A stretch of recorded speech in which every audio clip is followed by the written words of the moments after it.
ரொம்ப சூப்பராக இருக்குங்க. 15/2/2026 அன்னைக்கு டிஎன்பிசியில் ஒரு எக்ஸாம் நடக்குது. அதில் கணிதத்தில் 25 கணக்குகள் கேட்டிருந்தாங்க. அதில் பார்த்தீங்கன்னா தனி வட்டியில் ஒரே ஒரு கணக்கு தான் கேட்டிருக்காங்க. அது எப்படி கேட்டிருக்காங்க? ரூபாய் 35,000 தொகைக்கு 9% வட்டி வீதம் எனில் 4 ஆண்டுகளில் கிடைக்கும் தனி வட்டி என்ன அப்படின்னு கேட்டிருக்காங்க. இந்த மாடலில் ஆல்ரெடி நம்ம 7th புக்கில் தனி வட்டி இருக்கு இல்லையா, அதிலே இருக்குது. இதில் பாருங்க, பயிற்சி 2.4ல் ரூபாய் 35,000க்கு 9% வட்டி விதத்தில் 2 ஆண்டுகளுக்கு தனி வட்டி காண்க அப்படின்னு சொல்லியிருக்காங்க. அதில் நம்ம கொஸ்டினில் 36,000 9% 4 ஆண்டுன்னு கேட்டாங்க. புத்தகத்தில் 35,000 9% 2 ஆண்டுகள்னு கேட்டிருக்காங்க. இதை நான் உங்களுக்கு ஹோம்வொர்க்காகவே சொல்ல போகிறேன், எந்த ஃபார்முலாவும் பயன்படுத்தாமல். அதே மாதிரி புக்குக்குள்ளவே பார்த்தா எடுத்துக்காட்டு 2.24ல் ரூபாய் 25,000க்கு 8% வட்டி வீதம் 3 ஆண்டுகளுக்கு தனி வட்டி காண்க அப்படின்னும் கேட்டிருக்காங்க. இப்போ இதில் பார்த்தா ஃபார்முலாஸ்லாம் பயன்படுத்தி உங்களுக்கு ஆன்சர் கொடுத்துருக்காங்க. நான் என்ன பண்ண போகிறேன், எந்த ஃபார்முலாவும் பயன்படுத்த போகிறதில்ல. கொஸ்டின் அப்படியே பார்த்து கொஸ்டினில் இருக்கிற வேல்யூஸை பெருக்கி சுருக்க போகிறேன். எப்படின்னு போடலாமா? வாங்க. முக்கியமாக நம்ம சேனலுக்கு நீங்கள் புதுசாக இருந்தால் சப்ஸ்கிரைபிள் பண்ணி வச்சுக்கோங்க. ஃபஸ்ட்டு 7th புக்கில் எடுத்துக்காட்டு 2.24ல் பார்த்தீங்கன்னா உங்ககிட்ட 25,000 இருக்குது, அதுக்கு 8% வட்டி தராங்க, 3 ஆண்டுகளுக்கு தனி வட்டி என்ன அப்படின்னு கேள்வி கேட்டிருக்காங்க. அப்போ இதில் எது அசல்? 25,000. இங்கே பாருங்க, இந்த இடத்துல 25,000 எழுதிக்கிறேன், இது அசல். ஓகேங்களா? ரைட்டு. ஸோ அசல் நான் எழுதிக்கிட்டேன். நெக்ஸ்ட் என்னன்னா, அசலுக்கு பக்கத்திலேயே பர்சன்டேஜை பெருக்கணும். பர்சன்டேஜ் எவ்வளோ கொடுத்துருக்காங்க? 8%. அப்படியே பெருக்கிடுங்க. ஸோ 8 அப்படியே போட்டுருங்க. அதுக்கு அடுத்ததாக நம்ம என்ன பண்ணணும் அப்படின்னு கேட்டால், எத்தனை ஆண்டு இருக்கோ அதை அப்படியே பெருக்கணும். 3 ஆண்டுகள் சொல்கிறாங்க, இதை பெருக்கிக்கிட்டு இப்போது அசலா கூட பர்சன்டேஜ் ஆண்டு இந்த 3மே கொடுத்துருந்தாங்கன்னா 3த்தையும் பெருக்குங்க. அப்படி 3த்தையும் நீங்கள் பெருக்குனீங்கன்னா கண்டிப்பாக 2 0 கேன்சல் பண்ணணும். இன்கேஸ் 0 இல்லைன்னா புள்ளி வைக்கிற மாதிரி இருக்கும். ஆனால் இங்கே 2 0 இருக்குது, 2 0வை கேன்சல் பண்ணிட்டேன். இப்போ அதுக்கு அடுத்ததாக பார்த்தா, இப்போ நம்ம கிட்ட இருக்கிறது இங்கே பாருங்கள், இங்கே 250 8 3 இந்த 3 நம்பர் பெருக்கின ஆன்சர். அவ்வளோதான், முடிஞ்சு போச்சு. ஃபார்முலா தேவையில்லை. சரியா? இப்போ பாருங்கள், 250 கூட 8 பெருக்க போகிறேன். நீங்கள் யோசிச்சு பாருங்களா, 250 250 500 500 500 1000 4 முறை போட்டால் 1000. அப்போ 8 முறை போட்டால் 2000. கரெக்டா? சூப்பர், ஈஸியாக பெருகிட்டேன். 2000 இதாக கூட 3 பெருகணும். 3 6 6000. அவ்வளோதான் வட்டி. பாருங்கள், ஒரே செகண்ட் ஆன்சர் 6000 புக்கில் இருக்குதா? ஒரே செகண்ட். அது கொஸ்டின் பார்த்து அடுத்த செகண்டே போட்டாச்சா? இப்போ ஒரிஜினல் கேள்விக்கு வரும். ஒரிஜினல் கேள்வி என்ன கேட்டிருக்காங்க? ரூபாய் 36,000க்கு 9% வட்டி வீதம் 4 ஆண்டுக்கு கிடைக்கும் தனி வட்டி அப்படின்னு கேட்டாங்க.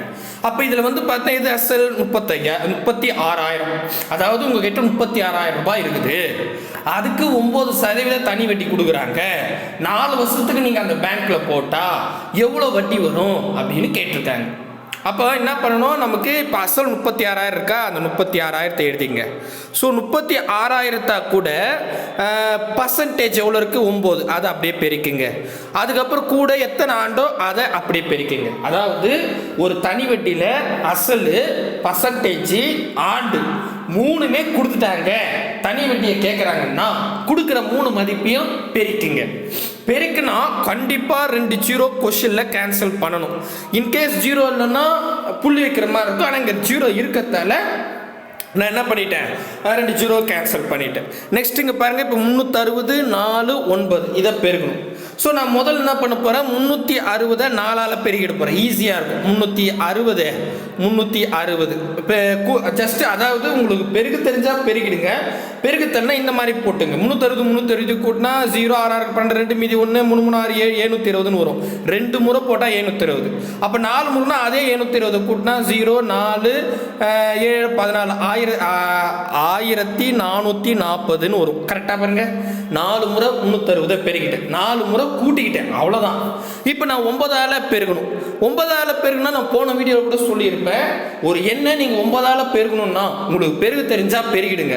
அப்படி இல்லைன்னா எந்த எண்ணை நீங்கள் 9ஆல் பெருகணும்னு ஆசைப்படுறீங்களோ அந்த எண்ணுக்கு பக்கத்தில் ஒரு 0 போட்டுருங்க. இப்போ நான் 1440 9ஆல் பெருகணும். அப்போ நான் 1440 ஒரு 0 எழுதிக்கிறேன் ஃபஸ்ட்டு, சரிங்களா? ஒரு 0 போட்டுட்டு அதே என்ன கழிச்சுக்கணும். அப்போ 1440 கழிச்சிடணும், அவ்வளோதான். பெருக்கத்தில்னா இந்த மாதிரி செஞ்சிருங்க, ஈஸியாக இருக்கும், சரிங்களா? ஏன்னா கழிக்கிறது ஈஸி, பெருக்கத்தான் கஷ்டம். இப்போ பாருங்க, கழிக்கலாமா? 0ன்னு வந்துடும். இங்கே வந்து 0ல் 4 போகுது, பக்கத்தில் கடை வேணா 10ன்னு வரும், 10ல் 4 போனால் 6ன்னு இருக்கும். இங்கே ஆல்ரெடி வந்து 4ல் 1 கடன் கொடுத்தாச்சு, 3 இருக்குது, 3 கீழே வந்து 4 இருக்குது, 3 வந்து 4ஆல் கழிக்க முடியாது. அப்போ பக்கத்தில் கடை வேணா 13 வரும். 13 4 போச்சுன்னா 9 அப்படின்னு வரும். ஆல்ரெடி இங்கே 4ல் 1 கடன் கொடுத்தாச்சு, 3 தான் இருக்குது, 3ல் 1 போச்சுன்னா 2ன்னு வரும். அந்த 1 அப்படியே எழுதிக்கலாம். அப்போ 12,960 12,960 ஆப்ஷன் பாருங்க, 12,960 ஆப்ஷன் பி தான் சரியான அப்படி. இதில் என்ன கணக்கு நீங்களே பாருங்க, பெரிய கணக்கெல்லாம் கிடையாது, சிம்பிளான ஸ்டெப்ல தான் போட்டு கொடுத்துருக்கேன். கண்டிப்பாக புரியும் அப்படின்னு நம்புறேன், சரிங்களா? இப்போ உங்களுக்கு 9ஆல் நீங்களே டெஸ்ட் பண்ணுற மாதிரி ஒரு ஹோம் ஒர்க் சம் தரேன், அதை நீங்களே போடுங்க. இது பாருங்க, இந்த கணக்கு பயிற்சி 2.4 நம்ம 7th புக்கில் தான் கொடுத்துருக்காங்க. ரூபாய் 30% வட்டி வீதம் 2 ஆண்டுகளுக்கு தனி வட்டியை காண்க அப்படின்னு கொடுத்துட்டாங்க. அப்போ நமக்கு என்னன்னா, உங்ககிட்ட ஒரு 35,000 இருக்குது, அதை நீங்கள் 9% தனி வட்டியில் போடுறீங்க.